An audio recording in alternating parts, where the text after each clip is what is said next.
প্রিয় শিক্ষার্থী বন্ধুরা, welcome to maths and science universe. দৈনন্দিন কাজে বাস্তব সংখ্যা। বন্ধুরা, আজকে আমরা তোমাদের বইতে যে একক কাজগুলো আছে বা জোড়াই কাজগুলো আছে, দলীয় কাজগুলো আছে, সেগুলো নিয়ে আলোচনা করব। বন্ধুরা, তোমাদের বইয়ের 28 পৃষ্ঠার একক কাজ বলা আছে শূন্য কি মূলদ সংখ্যা? মূলদ সংখ্যা হলে পি বাই কিউ আকারে প্রকাশ করো। Very fine. আমরা জানি মূলদ সংখ্যা হলো পি বাই কিউ আকারের সংখ্যা, যেখানে পি কিউ পূর্ণ সংখ্যা, but Q is not zero, Q শূন্য হবে না। এখন দেখো, আমরা শূন্য শূন্য আমরা কি লিখতে পারি? শূন্য সমান শূন্য বাই কিউ, ঠিক আছে?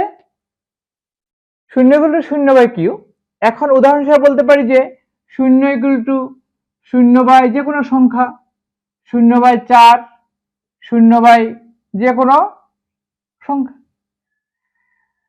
শূন্য বাই -7 সাপোজ কিউ। কিউটা হলো যে কোনো পূর্ণ সংখ্যা but is not zero, right? যেখানে কিউ পূর্ণ সংখ্যা এবং কিউ ইজ নট জিরো। তাহলে শূন্যকে পি বাই কিউ আকারে প্রকাশ করা যায়। পি এর মান কত? শূন্য। আমরা এখানে পি বাই কিউ দিতে পারি, যেখানে পি কিউ পূর্ণ সংখ্যা, পি ইকুয়াল টু জিরো এবং কিউ ইজ নট জিরো, এটাও লিখতে পারি। তাহলে শূন্যকে পি বাই কিউ আকারে প্রকাশ করা যায়। বুঝতে পেরেছ? ওকে, তাহলে শূন্য মূলদ সংখ্যা। শূন্য কি? মূলদ সংখ্যা। শূন্য মূলদ সংখ্যা হলে পি বাই কিউ আকারে প্রকাশ করো। শূন্যকে আমরা পি বাই কিউ আকারে প্রকাশ করলাম। কি বন্ধুরা, ঠিক আছে? ওকে, যে কোনো পূর্ণ সংখ্যাকে মূলদ সংখ্যা, যে কোনো পূর্ণ সংখ্যাকে মূলদ সংখ্যা, কি বলো বন্ধুরা? যে কোনো পূর্ণ সংখ্যা মূলদ সংখ্যা হবে? হবে, যে কোনো পূর্ণ সংখ্যায় মূলদ সংখ্যা, কারণ যে কোনো পূর্ণ সংখ্যাকেই পি বাই কিউ আকারে প্রকাশ করা যায়। যেমন দেখো, এটা একটা পূর্ণ সংখ্যা, ধরো 2 একটা পূর্ণ সংখ্যা, -7 একটা পূর্ণ সংখ্যা, এগুলো একটা পূর্ণ সংখ্যা। এগুলোকে পি বাই কিউ আকারে প্রকাশ করা যাবে? ডেফিনেটলি যাবে। 2 সমান লিখতে পারি 2/1 লিখতে পারি, বা 4/2 লিখতে পারি, বা -4/-2 লিখতে পারি। এ ধরনের অসংখ্য ভাবে পি বাই কিউ আকারে প্রকাশ করা যাবে 2 কে। অসংখ্য ভাবে প্রকাশ করা যাবে। একটা পূর্ণ সংখ্যাকে অসংখ্য মূলদ সংখ্যায় প্রকাশ করা যাবে। যাবে কিনা বলো? ডেফিনেটলি যাবে। আর কি কি লেখা যায়? হ্যাঁ, 8/4 লেখা যায়। আর কি লেখা যায়? 10/5 লেখা যায়। Very fine. আর কি লেখা যায়? 1000/500 লেখা যায়। 1,00,000/50,000 লেখা যায়। No problem. অর্থাৎ আমার 2 হলেই হবে অ্যান্সার। উপরে মাইনাস দেওয়া যায়, নিচেও মাইনাস দেওয়া যায়, কারণ মাইনাসে ভাগ করলে আবার কি হয়ে যাবে? প্লাস হয়ে যাবে। তাহলে আমার পূর্ণ সংখ্যা অবশ্যই মূলদ সংখ্যা। যে কোনো পূর্ণ সংখ্যা অবশ্যই মূলদ সংখ্যা। মূলদ সংখ্যা হলে পি বাই কিউ আকারে প্রকাশ করো। এই যে পি বাই কিউ আকারে প্রকাশ করলাম, পি বাই কিউ, ঠিক আছে? 2 কে পি বাই কিউ আকারে প্রকাশ করে এটা হবে। -7 কে পি বাই কিউ আকারে প্রকাশ করলে হবে, বলতো? -7 কে পি বাই কিউ আকারে প্রকাশ করলে কি হবে? একটা মাইনাস দিয়ে দাও, -7/1 এটা হতে পারে, যেখানে পি কিউ পূর্ণ সংখ্যা but Q is not zero. Okay, 7/-1 হতে পারে, পারে তো? আর কতভাবে হতে পারে? ডেফিনেটলি -14/2 হতে পারে, 14/-2 হতে পারে। অসংখ্যভাবে আমরা লিখতে পারি।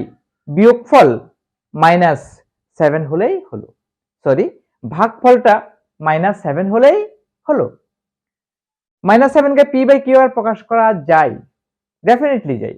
যে কোনো পূর্ণ সংখ্যাকে পি বাই কিউ আকারে প্রকাশ করা যায়। সুতরাং পূর্ণ সংখ্যা, যে কোনো ধরনের পূর্ণ সংখ্যা মূলদ সংখ্যা, নো ডাউট। নেক্সট বলেছে সসীম দশমিক সংখ্যা কি মূলদ সংখ্যা? সসীম দশমিক সংখ্যা সাপোজ ধরো 3.212, এটা সসীম দশমিক ভগ্নাংশ। একটু ছোট করে লিখি 3.21 সাপোজ, হ্যাঁ 5.05, এই দুটা সসীম দশমিক ভগ্নাংশ, কারণ এদের দশমিকের পরে যে অঙ্ক এগুলো সসীম, এগুলো লিমিটেশন আছে, সীমাবদ্ধতা আছে, এগুলো তোমার গোনা যায়, একটা দুইটা অঙ্ক, একটা দুইটা অঙ্ক, ঠিক আছে? এই জন্য সসীম দশমিক ভগ্নাংশ। সসীম দশমিক ভগ্নাংশ কি মূলদ সংখ্যা? হ্যাঁ, সসীম দশমিক ভগ্নাংশ মূলদ সংখ্যা, ডেফিনেটলি মূলদ সংখ্যা, কারণ এগুলোকে পি বাই কিউ আকারে প্রকাশ করা যাবে, যেখানে পি কিউ পূর্ণ সংখ্যা but Q is not zero. কিরকম? 3.21 কে কি লেখা যায় তোমরাই বলো?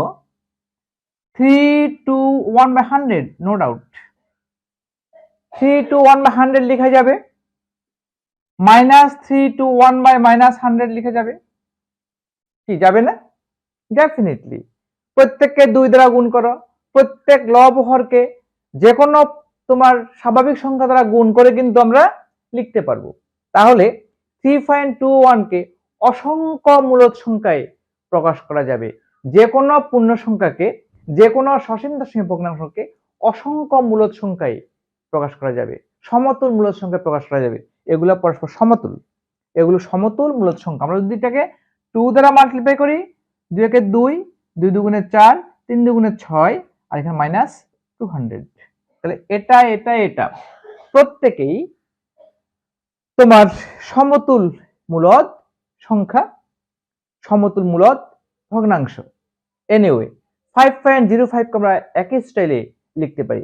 আমরা এদিকে লিখে দেখো 5.05 কে আমি লিখতে পারি 505/100, এটা হতে পারে 2 ঘরের দশমিক পরে 2টা শূন্য, 100/21। এখন এটাকে অনেক ভাবে লেখা যেতে পারে -21/100।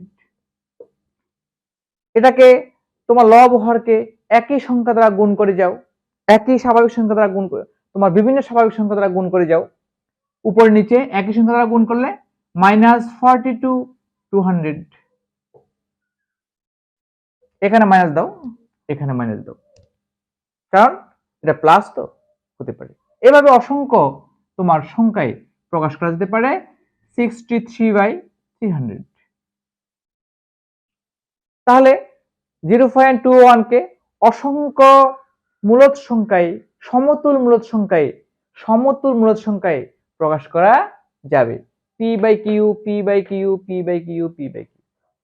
0.21 কে পি বাই কিউ এর প্রকাশ করলে এটা এটা এটা ইত্যাদি হবে, অসংখ্য সমতুল মূলদ সংখ্যা পাওয়া যায়। ঠিক একইভাবে 2.01 সমান লিখতে পারি 201/100, একই স্টাইল, নো প্রবলেম। -201/100, ঠিক আছে, -402/200 লেখা যেতে পারে, অসংখ্য সমতুল মূলদ সংখ্যা পাওয়া যাবে। তাহলে এ ধরনের যে কোনো সসীম দশমিক ভগ্নাংশ তোমরা অবশ্যই এভাবে মূলদ ভগ্নাংশে প্রকাশ করতে পারবে, মূলদ সংখ্যা প্রকাশ করতে পারবে, পি বাই কিউ আকারে প্রকাশ করা যাবে, যেখানে পি কিউ পূর্ণ সংখ্যা but Q is not zero. পূর্ণ সংখ্যা কি কি? ধনাত্মক স্বাভাবিক সংখ্যা, ঋণাত্মক স্বাভাবিক সংখ্যা এবং শূন্য, সবই তোমার পূর্ণ সংখ্যা। সেটা তোমরা জানো, পূর্ণ সংখ্যা কি, স্বাভাবিক সংখ্যা কি, বাস্তব সংখ্যা কি, সেটা তোমরা নিশ্চয়ই জানো। ঠিক আছে, ওকে ওকে বন্ধুরা, মুছে দিলাম। বন্ধুরা আজকে এ পর্যন্তই। আমার ভিডিও যদি তোমাদের ভালো লেগে থাকে অবশ্যই অবশ্যই আমার ভিডিওটিকে লাইক করবে, তোমাদের প্রিয়জনদের কাছে, সহপাঠীদের কাছে আমার ভিডিওটি শেয়ার করবে এবং আমার চ্যানেলটিকে কোনো ক্রমে সাবস্ক্রাইব করতে ভুলো না। বন্ধুরা ইউটিউব ভিডিওর ডান কোণের উপরে যে আই বাটন আছে, সেই আই বাটনটি ক্লিক করলে তোমরা তোমাদের গণিত বইয়ের সকল ভিডিও পেয়ে যাবে। এই যে শিক্ষণ অভিজ্ঞতা, দৈনন্দিন জীবনে বাস্তব সংখ্যা, এই শিক্ষণ অভিজ্ঞতাটির সকল ভিডিও পেয়ে যাবে। এগুলো বের করে অবশ্যই প্র্যাকটিস করবে। বন্ধুরা ভালো থেকো, দেখা হবে পরের ভিডিওতে।